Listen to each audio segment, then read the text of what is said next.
ጤና ይስጥልኝ። ፈጣን ትክክለኛና ታማኒ መረጃዎችን ለእናንተ በማድረስ የሚታወቀው የፈጠነ ሚዲያ የዕለቱን ዓለም አቀፋዊና ሀገራዊ ዜናዎች ይዞላችሁ ቀርቧል። ዛሬ በአሜሪካና በቬንዙዌላ መካከል የተፈጠረውን ዲፕሎማሲያዊ ውጥረት፣ በብሪታንያ ጠቅላይ ሚኒስትር ላይ የተቃጣውን የፓርቲ አባላት አመጽ፣ እንዲሁም በዲላ ከተማ የታገተውን ታዳጊ ለማስለቀቅ የተሄደበትን አስደናቂ የፍትህ ጉዞ በዝርዝር እንመለከታለን።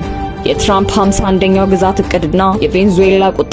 የአሜሪካው ፕሬዝዳንት ዶናልድ ትራምፕ ቬንዙዌላን የዩናይትድ ስቴትስ አካል የማድረግ ፍላጎት እንዳላቸው መግለጻቸውን ተከትሎ በካራካስና በዋሽንግተን መካከል ያለው ዲፕሎማሲያዊ ፍጥጫ ወደ አዲስ ምዕራፍ ተሸጋግሯል። ይህ የትራምፕ አስተያየት በላቲን አሜሪካ ቀጠና ላይ ከፍተኛ የፖለቲካ ድንጋጤን ፈጥሯል። ፕሬዝዳንት ትራምፕ ከፎክስ ኒውስ ጋር ባደረጉት ቃለ ምልልስ ቬንዙዌላን 51ኛው የአሜሪካ ግዛት ለማድረግ በቁም ነገር እያሰቡበት መሆኑን ይፋ አድርገዋል።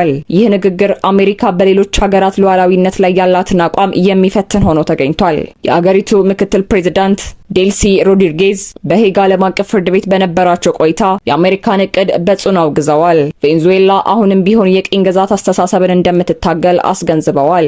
ኒኮላስ ማዱሮ ከስልጣን ተወግደው ወደ አሜሪካ መወሰዳቸውን ተከትሎ ትራምፕ ከቬንዙዌላ ጋር በጥሩ ሁኔታ የተስማማን ነው ማለታቸው አሜሪካ በሀገሪቱ የውስጥ ጉዳይ ላይ ያላትን የበላይነት ለማሳየት የፈለገችበት መንገድ ተደርጎ ሊወሰድ ይችላል። ሆኖም ሀገሪቱን የአሜሪካ ግዛት የማድረግ ሀሳብ በዓለም አቀፍ ሕግጋት ተቀባይነት የሌለውና የቀጠናውን ሰላም ሊያውክ የሚችል ነው። ፕሬዝዳንት ሮድሪጌዝ በሄግ የተገኙት ከጉያና ጋር ለዓመታት በዘለቀውና በነዳጅ ሀብት የበለጸገው የኤሴኪቦ ክልል ውዝግብ የመጨረሻ ውሳኔ ለማግኘት ነበር። አሜሪካ በዚህ ወቅት ጣልቃ የመግባት ፍላጎት ማሳየቷ የቬንዙዌላን የተፈጥሮ ሀብት ለመቆጣጠር ካለ ፍላጎት ጋር ሊያያዝ ይችላል የሚሉ ስጋቶች ተፈጥረዋል። የትራምፕ አስተያየት በዲፕሎማሲያዊው ዓለም እንደ ቀልድ ወይም እንደ ከባድ ዛቻ ሊታይ ቢችልም ለቬንዙዌላውያን ግን ብሔራዊ ክብራቸውን የነካ የሉዓላዊነት ጥያቄ ሆኖባቸዋል። በቀጣይ ቀናት ዋሽንግተን ይህን አቋሟን በምን መልኩ እንደምታብራራውና የላቲን አሜሪካ ሀገራት ምን አይነት የጋራ ምላሽ እንደሚሰጡ የሚጠበቅ ይሆናል። የአሜሪካና የቬንዙዌላ ግንኙነት እንዲህ በከረረ ውጥረት ውስጥ ባለበት በዚህ ወቅት በሌላኛው የአትላንቲክ ማዶ ደግሞ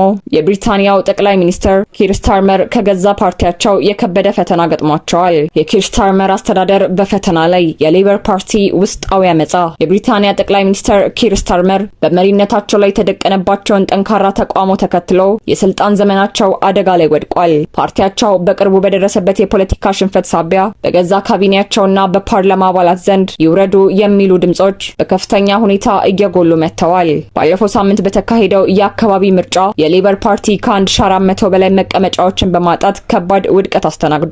በተለይም በዌልስ የነበረውን የበላይነት ለሪፎርምና ለአረንጓዴዎቹ ፓርቲዎች አሳልፎ መስጠቱ የውጥረቱ መነሻ ሆኗል። ከ80 በላይ የሌበር ፓርቲ የፓርላማ አባላት ጠቅላይ ሚኒስትሩ ስልጣናቸውን እንዲለቁ በይፋ ጠይቀዋል። የሀገር ውስጥ ጉዳይ ሚኒስትር ሻባና ማህሙድን ጨምሮ ከፍተኛ የካቢኔ አባላት ስታርመር የስራ መልቀቂያ ጊዜያቸውን እንዲያሳውቁ ግፊት እያደረጉ ሲሆን ካቢኔው በዚህ ጉዳይ ላይ ለሁለት ተከፍሎ ውይይት እያደረገ ይገኛል። ጁኒየር ሚኒስትሯ ሚያታ ፋንቡሌ በግልጽ እንደተናገሩት ስታርመር የህዝብን አመኔታ አጥተዋል። ስለሆነም ለሀገርና ለፓርቲው ሲሉ የስልጣን ሽግግር ጊዜ እንዲወስኑ ጥሪ አቅርበዋል።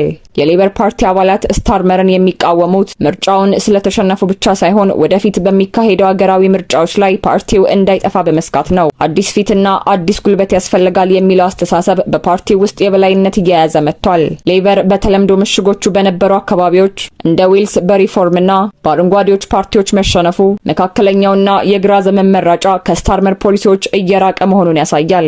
ይህም በፓርቲ ውስጥ ርዕዮተ ዓለማዊ ቀውስ መኖሩን ያመለክታል። በአሁኑ ወቅት ያለው ትልቁ ጥያቄ ስታርመር መቼ ይወርዳሉ የሚለው ሳይሆን እሳቸውን የሚተካ ማን ነው የሚለው ነው። ካቢኔው ለሁለት መከፈሉ በፓርቲ ውስጥ ግልጽ የሆነ ተተኪ መሪ ያለመኖሩን እንዲሁም በመሪነት ፍክክር ላይ ያሉ ወገኖች መኖራቸውን ይጠቁማል። የኪር ስታርመር ፖለቲካዊ ህልውና አሁን በገመድ ላይ እንደሚራመድ ሰው ሆኗል። ጠቅላይ ሚኒስትሩ በፓርቲያቸው ውስጥ ያለውን አመጽ ማርገብ ካልቻሉ ወይም ደግሞ በቅርቡ ግልጽ የሆነ የመልቀቂያ ጊዜ ሰሌዳ ካላወጡ ብሪታንያ ወደ ሌላ የፖለቲካ አለመረጋጋት ልታመራ ትችላለች። ስታርመር ለፓርቲያቸው ትክክለኛውን ነገር ለማድረግ የሚወስኑት ውሳኔ የብሪታንያን የወደፊት የፖለቲካ አቅጣጫ ይወስነዋል። የአውሮፓ ፖለቲካ ውስጥ ያለው አለመረጋጋት እንዲህ የቀጠለ ሲሆን ወደ ሀገሩ ስንመለስ ደግሞ በዲላ ከተማ ለ6 ዓመት ታዳጊ ላይ የተፈጸመ የእገታ ወንጀልና ተከትሎ የመጣውን የማይዳገም የፍርድ ቤት ውሳኔ እንደሚከተለው። በዲላ ከተማ በታዳጊ ላይ የተፈጸመው እገታና የፍትህ መገኘት። በዲላ ከተማ የ6 ዓመት ታዳጊን በማገት ቤተሰቦችን ለከፍተኛ ስነልቦናዊ ጫና የዳረጉት ግለሰቦች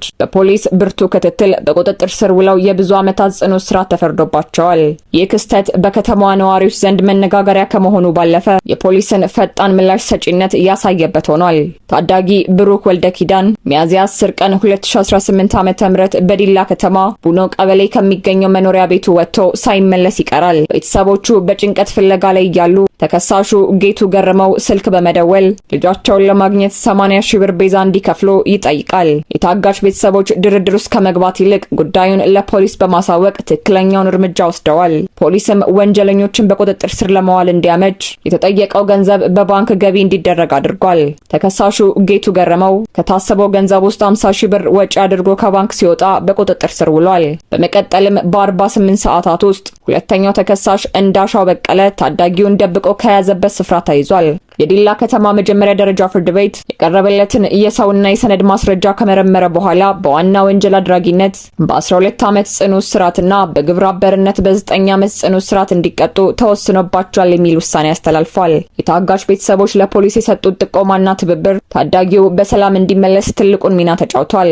ወንጀለኞች ገንዘብ በጠየቁ ጊዜ በሚስጥር ለሕግ አካላት ማሳወቅ የወንጀል ሰንሰለቱን ለመበጠስ ቁልፍ መሆኑን ያስገነዝባል። ወንጀለኞች የባንክ ስርዓትን ለወንጀል ተግባር ለመጠቀም መሞከራቸው በቀላሉ በቁጥጥር ስር እንዲውሉ መንገድ አመቻችቷል። ይህ የሚያሳየው ዘመናዊ የፋይናንስ አሰራሮች ለደህንነት ስራ ምን ያህል ጠቃሚ እንደሆኑ ነው። ፍርድ ቤቱ የወሰነው የ9ና የ12 ዓመታት ጽኑ እስራት በህፃናት ላይ እንዲህ አይነት አረመናዊ ድርጊት ለመፈጸም ለሚያስቡ ሌሎች ግለሰቦች ትልቅ ማስጠንቀቂያ ነው። ይህም የህግ የበላይነትን የሚያረጋግጥና የማህበረሰቡን ደህንነት የሚጠብቅ ውሳኔ ነው። የዲላ ከተማ ፖሊስ ታዳጊውን በ48 ሰዓታት ውስጥ ለቤተሰቦቹ ማስረከቡና አጋቾቹን ለፍርድ ማቅረቡ የሚደነቅ ተግባር ነው። ህፃናት በማህበረሰብ ውስጥ ልዩ ጥበቃ ሊደረግላቸው የሚገባ መሆኑን ይህ ክስተት ዳግም ያስታውሰናል። የፈጠነ ሚዲያ ለዛሬ የያዘላችሁ መረጃዎች እነዚህን ነበሩ። በዓለም ዙሪያና በሀገራችን የሚከሰቱ አዳዲስና ትኩስ መረጃዎችን በፍጥነት ለማግኘት የፈጠነ ሚዲያን ሰብስክራይብ ማድረግ እንዳይረሱ።